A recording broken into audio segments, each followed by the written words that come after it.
Hi and welcome back to BookTube with Amy. This is going to be my weekly wrap up and my stats for February. So the first book that I read was The Magician by Michael Scott, and this is the second book in the Immortal Secrets of Nicholas Flamel series, which I'm reading as part of my I seriously need to finish that challenge.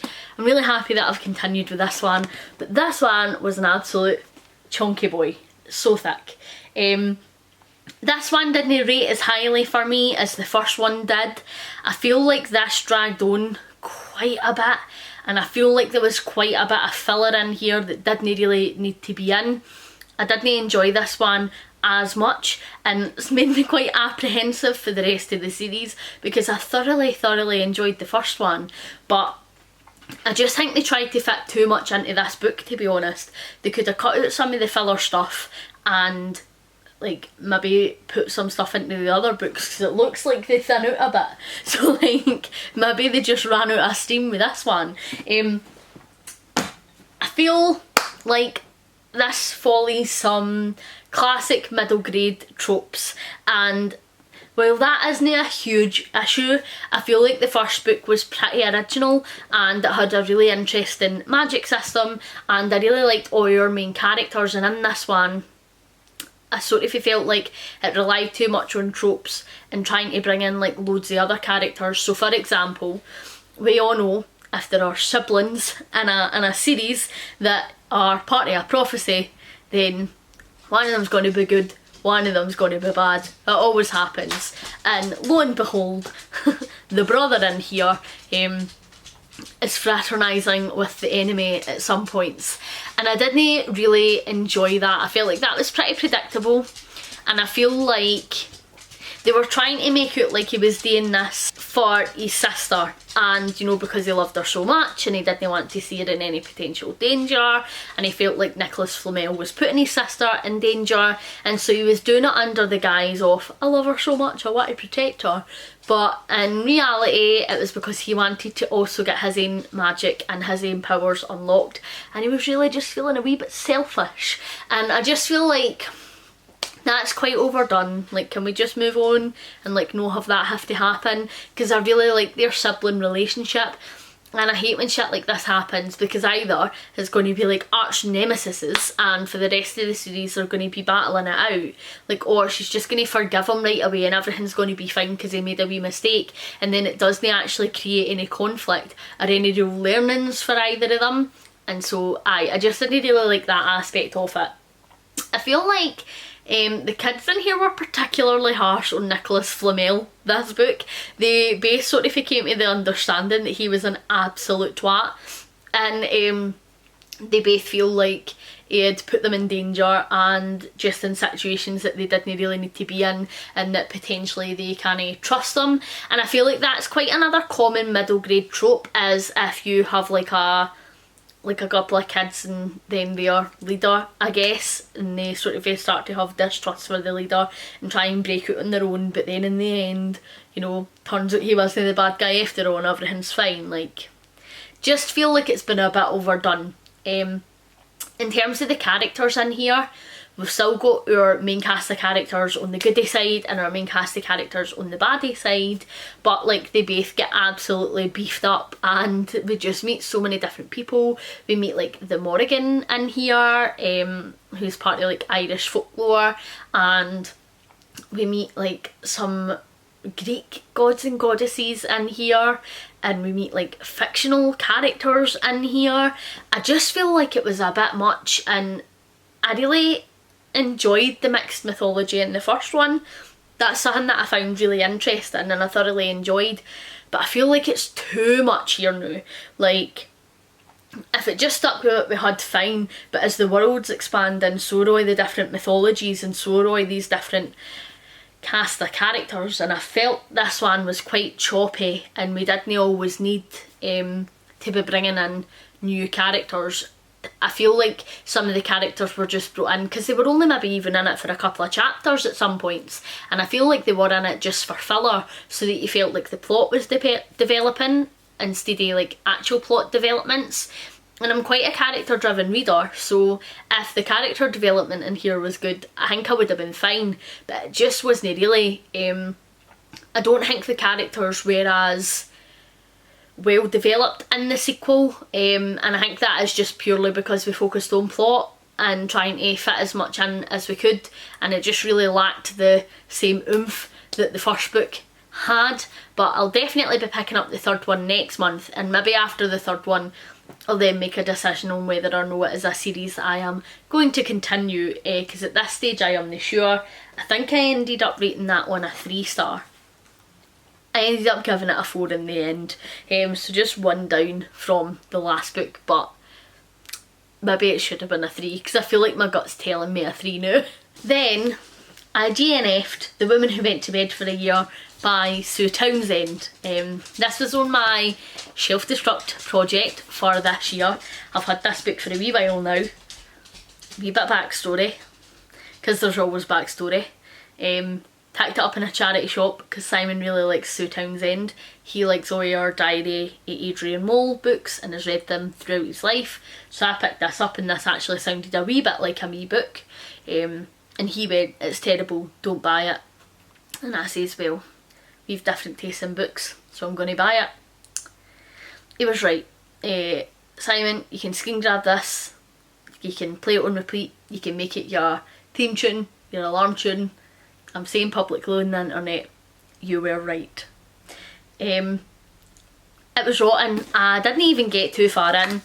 I got the audio for this, and the audio was done by Caroline Quentin, who I fucking love. And so see, when I even found it was her narrating it, I was like, I'm going to love this book. Like, Simon doesn't care what he's on about because it's Caroline Quentin. She's a ledge.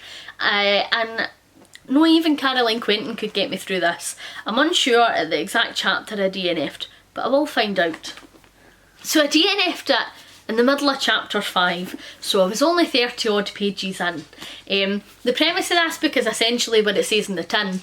Like, a woman's just had enough of her life, and so she decides she's going to bed, and she stays in bed for a year.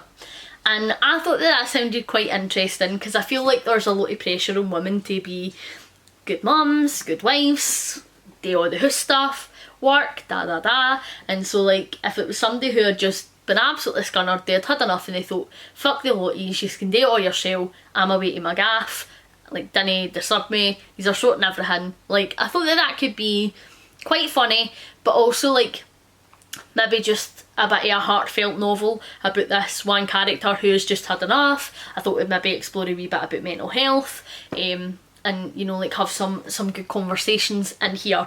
But within the first 30 pages I was just like, that isn't going to happen. So the crux of it is, and I'm sure there's more to it, like, as the book goes on, but the crux of it is, she's got this chair that she loves, and somebody left a spoon on the chair that they had ate tomato soup with, and so she was just fuming. So she just flings tomato soup over her chair and like has a total fucking Benny and takes to her bed like she's in the Victorian times. And so her husband comes in for work and was like, "What's happened to the chair?" And she's just like, "I added it, I'm not talking about it, I'm on my bed, leave us alone." And then like she just doesn't go to bed, and so like he's trying to get her mum to phone her, trying to get like the pals round, like trying to rally the troops to, you know, get her out of bed after it's been a couple of days. I feel just like this was a wee bit stereotypical, like, you know, she's a housewife and she just is scunnered at the fact that the husband does nothing with the wains and it's all left to her. And like, while I understand that frustration, like, just have a conversation, like. And then like he phones his mum to try and like have a word with her, and she fucking hates her mother-in-law, so like she's shouting down the phone and the mother-in-law's like, "What?" And they have this whole like argument essentially through him. And like there's a point as well where she just totally slags off our Waynes, and she's like, "Our Waynes are absolute fucking weirdos, like we didn't do enough for them when they were wee and now they're just creeps." And I'm like, that's not alright, is it? And the crux of it was, is it got to a point where her pal comes round to try and encourage her to get out of her bed, and her pal's like, "You're having a mental breakdown, like I know the signs, I've been there." And she's like, "When did you have a mental breakdown?" And she's like, "When I had my son I had a mental breakdown because I was fully expecting him to be a lassie, and he wasn't. And like the first time somebody asked me his name, I says whatever the lassie's name was, I can't remember, because say it was Susan, I called him Susan, because I was fully expecting to have a lassie, like, and I just couldn't bear to not have a lassie, and so I called him Susan for like the first 6 months of his life or whatever, till like I got on my breakdown. And she's like, do you think that's why he's gay? And our main character's like, he's 5, like he's too young to be anything. And she's like, not definitely gay, because I bought him a tea set for the charity shop, and it's got pink roses on it, and he plays with it all the time. Definitely gay. And I was like, this isn't a book for me. By this point as well, we've also had some pretty positive and encouraging conversations about bulimia, because obviously being skinny is the best thing since sliced bread, and if you eat any sliced bread you should just immediately barf it up. So just wasn't the type of book that I would want to read. I don't actually know when this was published, but it feels very, very dated just for some of the conversations that are in here around people's bodies, around people's looks, and obviously glaringly their sexuality. First published in 2012, so it's actually no that old. Oh no, that's like 11 years, isn't it?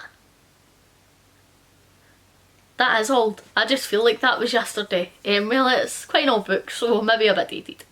I DNF'd it. I will unhaul this, but it's one of the books off my shelf to struck TBR, the first of the year.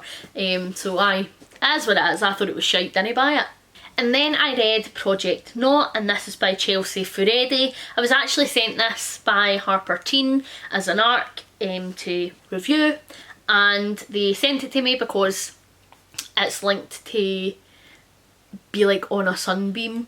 I didn't feel like that was a very fair comparison. I feel like On a Sunbeam is unparalleled in this.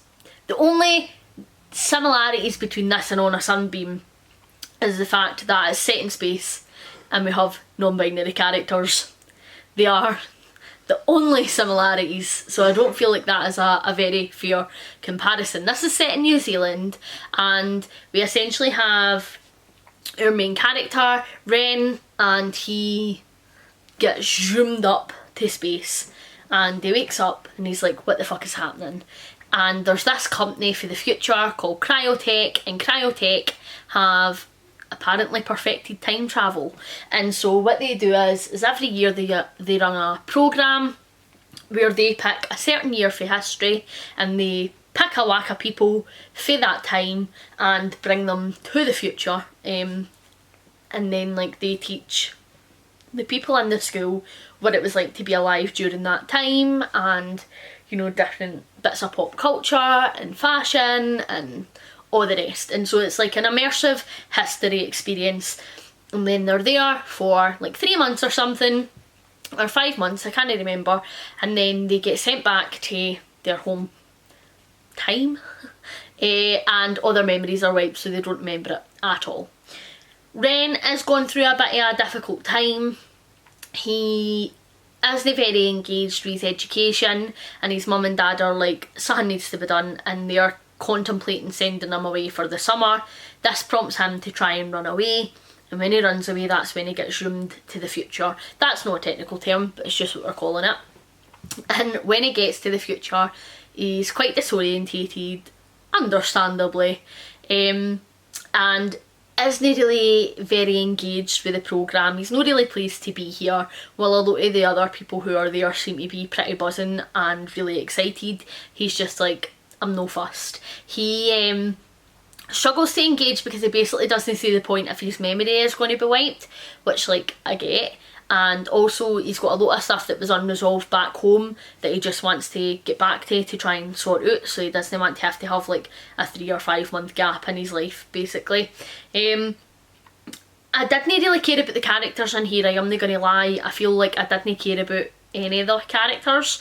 The characters that I probably liked the most were a couple of wee robots, which probably isn't saying much for the characters. I feel like this story is very info dumpy, and it isn't told in the best way. There's a lot of And so then what happens if this happens? Well, seeing as you've asked, this is what happens if that happens, and then what if that happens, and then this is what... And I didn't really like that way of telling a story. I just feel like it's very basic and it isn't done in a way that is interesting.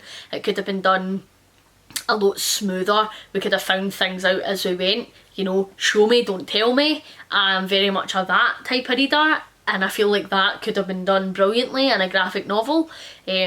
However, it was very much a tell me graphic novel, which I didn't really enjoy.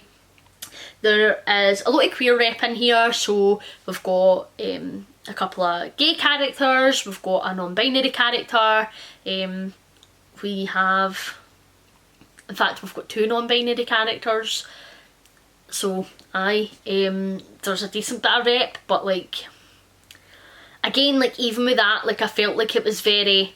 And this is what non-binary is. And I do appreciate that this is young adult. And so maybe it's good to have something like this that is very clear and very explicit. And, you know, maybe if somebody who feels like they could potentially be non-binary picks this up and they see characters represented and they're saying very clearly how they feel and what it means to them to be non-binary, and they might resonate with that, which is obviously brilliant. But for me, I just felt like it was very info dumpy, and I was just like, aye, cool, like I know this. Can we get back to the space stuff? Because like that's what's meant to be interesting here.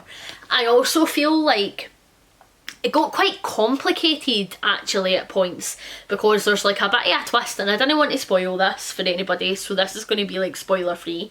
That there's like a bit of a twist, and so everything you think that you have learned and been told no less than 20,000 times actually isn't the case, and there's like a bit of a conspiracy theory happening.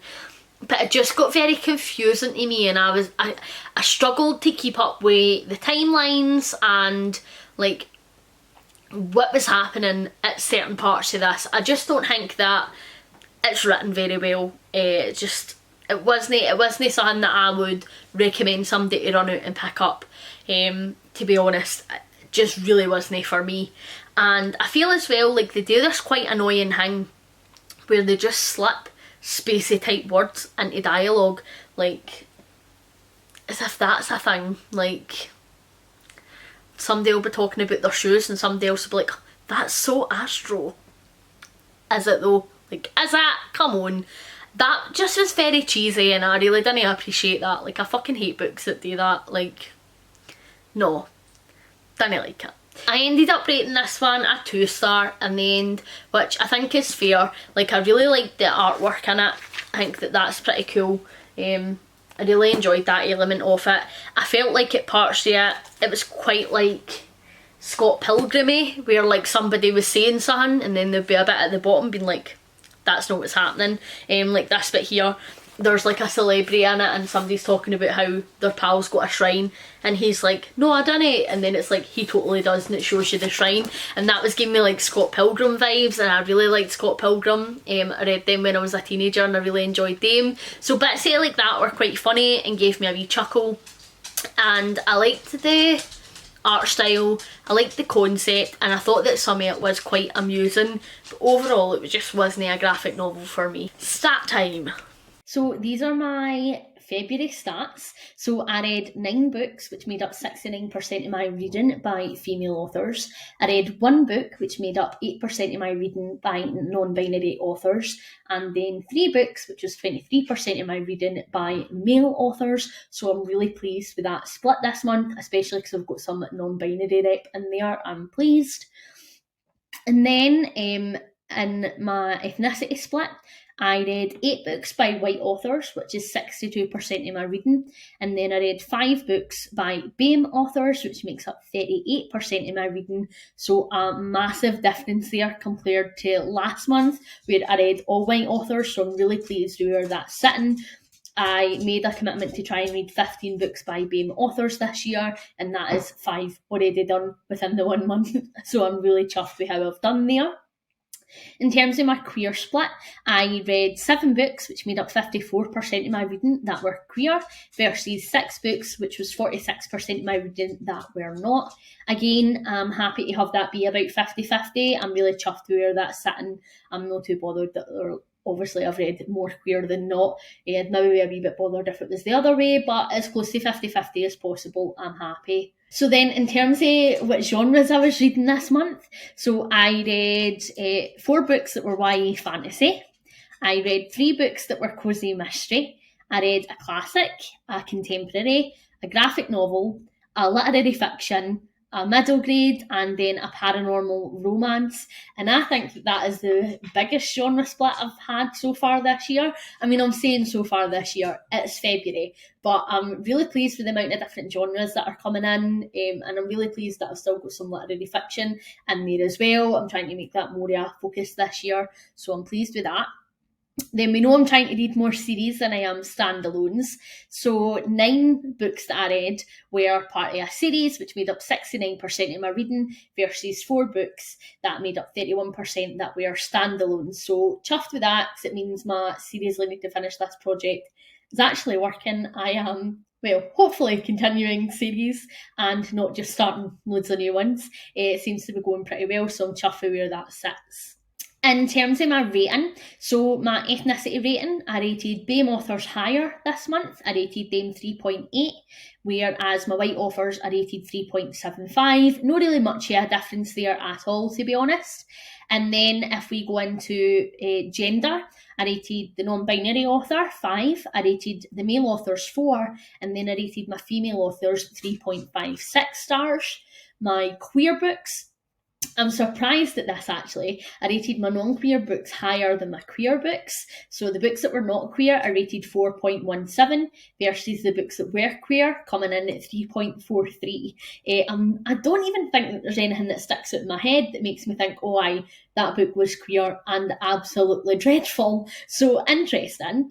And then in terms of my types, I rated my series books 3.78 versus my standalones at 3.75. I rated classics 5 stars, contemporary 5 stars, paranormal romance 5 stars, middle grade 4, cozy mystery 3.67, YA fantasy 3.5, literary fiction 3, and graphic novels 2. Again, pretty happy with that range of ratings, and again, a wee bit surprised that YA fantasy is as low as it is. I feel like that always surprised me, even though apparently that's a theme these days, and I think I'm just a wee bit harsher on it because I do tend to read it quite a lot. So my DNFs this month, I only DNF'd 1 book. That was by a white author, it was by a female author, it was not queer, it was a standalone, and it was literary fiction. So if we jump into my page count then, I read 4,211 pages, which was more than I read last month, so I'm chuffed with that. I was obviously off work at the beginning of February for a week, so I managed to get quite a decent bit of reading done then. So far this year, I've read 7,324 pages, which I'm pleased with, and a couple of the books that I've read this year have actually jumped into my all-time 10 longest. So from this month, I read Dorothy Must Die, which is in there. That came in at 452 pages, and then The Magician this month also, which is sitting at 464 pages. So really pleased with that I've managed to get some decent length books in there as well. Thank you very much for watching. Hopefully you're enjoying everything that you're reading at the moment. Please like and subscribe if you haven't already, and I will catch you in the next one. Bye!